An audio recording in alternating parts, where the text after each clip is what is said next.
Miss Ann Levitt, 13 Mulberry Street, Marietta, Ohio. February 28, 1873. My sweet James, I miss you. I miss you dearly. We arrived this Sunday past with no events along the way. Edward was such a gentleman and such good company. Each day I see more why you care for this dear man. We are so fortunate that you should have him as your friend. The trip home went so quickly. Is there nothing he does not converse about?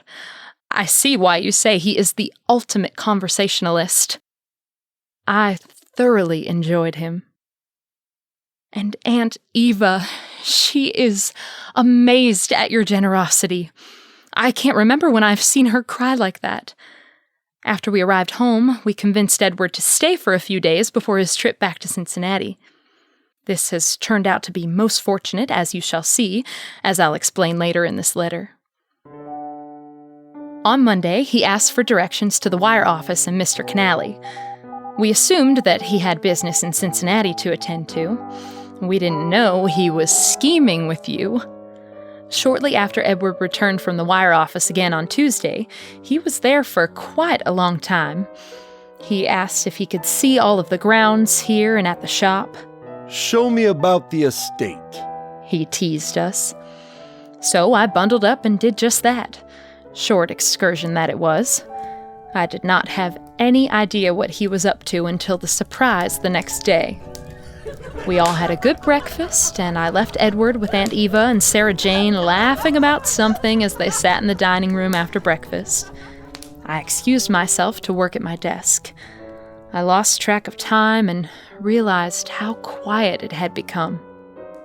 All had left, save for Sarah Jane, who explained Aunt Eva had gone back to our shop and Edward went on a walk.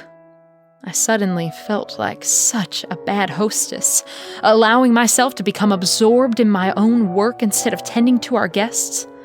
I quickly bundled up, and just as I reached for the door to leave, there was a knock. It startled me so. It was Edward, smiling and all covered with snow. He wanted to know where Aunt Eva was. I explained that something took her to the shop. He asked if I would make sure she was here at home and dressed warmly in half an hour. I didn't question why. Something told me to go along with him. He had that little smiling glimmer in his eyes. I went out to the shop and found Aunt Eva sorting through fabric looking for a tablecloth she wanted for our dinner. Something special for our guest. When I asked her to return home with me, she didn't question me at all. It was cold in the shop as we had it closed for the season. When we arrived, I asked her not to remove her coat and hat and all. She looked at me with a question on her face, but had no time to answer as Edward was coming through the door. "Miss Eva, would you be so kind as to accompany me for tea and a bit of lunch at the Hotel Lafayette? And also Miss Anne. They are waiting for us." But I've supper to prepare. "Not today, Miss Eva. You'll have to give to the wishes of a guest. Propriety and good etiquette allows that one should be able to make a gift to one's hostess, so you can't turn me down today, even on this snowy afternoon." He took her arm, and out the door they went with me following and shouting our intentions to Sarah Jane so as not to leave her in a quandary. Once outside, we were stopped in our place. There, on the road, stood a dark green carriage with a driver. "Your carriage, milady?" My goodness, Mr. Edward, what's all this? "Your carriage.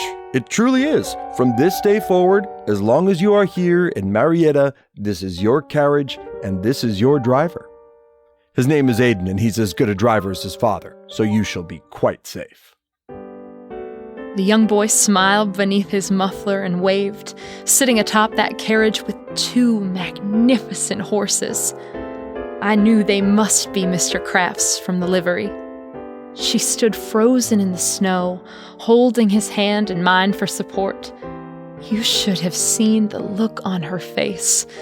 She would look at the carriage, and then at me, and then at Edward, and then back again. Finally, she spoke. For me? I knew immediately that it was you, my sweet. You know how much she has always dreamt of her own carriage. I was so proud of you. Yes, Miss Eva, a gift from your soon-to-be nephew. Come, let's get in, and I'll explain on the way. He led her and I into the carriage, and we were off. In our short ride, he explained that since there was no easy place to properly care for the horses and carriage on our property, that he made the arrangements with Mr. Kraft that this carriage was to be available to Aunt Eva or myself for so long as we had need of it in Marietta. He made clear that although he had made the arrangements, it was all your doing. Aunt Eva listened quietly and then began to cry, which, of course, led to my crying. It was the good humor of Edward that turned our tears of joy into tears of laughter, and then just laughter as we arrived at the Lafayette. We spent nearly the whole afternoon. What a time we had. What a time.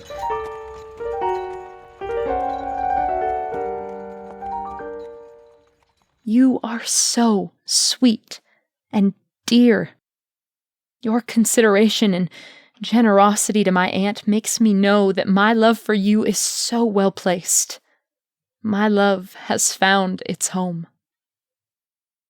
But that is not the only news. As we returned home from the hotel, Mr. Ayers came out from the post office waving a letter for Aunt Eva.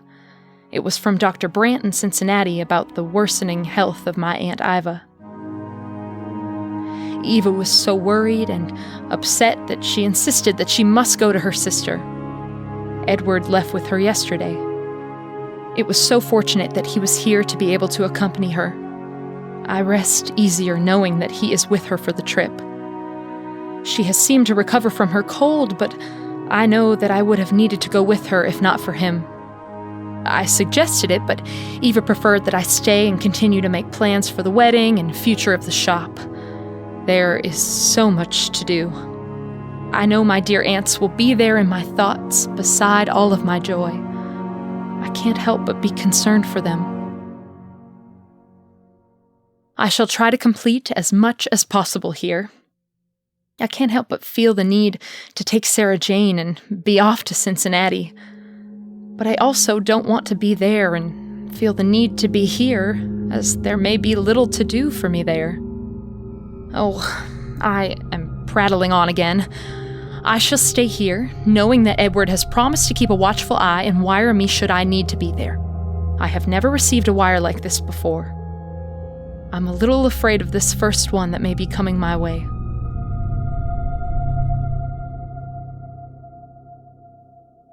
Oh, how I wish you were here. I miss you terribly. And I know you must now wait for Aunt Eva's return before you can visit us here again. That visit can't be soon enough. I hope all is well at your work, and the talented Mr. Willis is being the great help to you that he was to us. Sarah Jane has asked about him. Shyly, and only in the context of other matters, but she has asked about him nonetheless. Wouldn't it be quite a coincidence if they might find a serious interest in each other?